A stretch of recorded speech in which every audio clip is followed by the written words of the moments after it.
Okay guys, so mayong buntag sa tanan no matutag barangay Ipil Sitio San Roque para maghatag og haplas sa tong solid followers na solid sharer nato sa tong mga video no.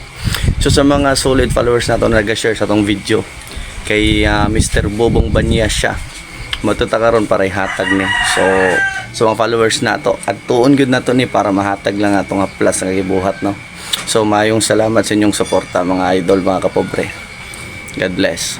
Hugaduna patay usa ka lucky sharer mga kapobre na si Madam Regina Karyang Bonanza. Pakiklaim na lang madam sa ang imong premyo gumikan kay layo magagayo ka na makasahigakit. O dari kita sa ato solid followers si Boss Bobong Banyas siya Tapos nag-share ko ni sa ato kuan mga video. Kuan man ako manoy na mga followers na ako manatag ko ng mga video. O daw ba? Kutob sa mga mag-share sa mga video. Day mo himag. Oo, sa may himag. O dara ako kuan pero nag-share sa mga video nato no nagsaad man ta manatag tapya sa mga solid na followers. Pwede ni siya sa mga samad. Pwede sa mga samad. Sakit sa tiyan, arthritis, pwede kayo na siya.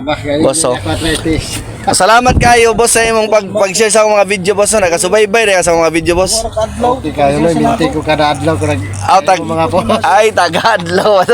Taga-adlaw. So, solid yun natin na followers. So, salamat ka, Rajaw, no? Niyata sa Sitio San Roque, barangay Ipil. Oh, sinsya na kayo kay ako manggo dili man kwarta te panhatag kay wala man tay kwarta. Mas okay na naman oy. Mas okay na. Oh, di ba? Dako na natabang. Nay mga baratian. Oh, amen, amen. So, salamat ka Rajaw. Salamat sa Ginoo man oy. Oh.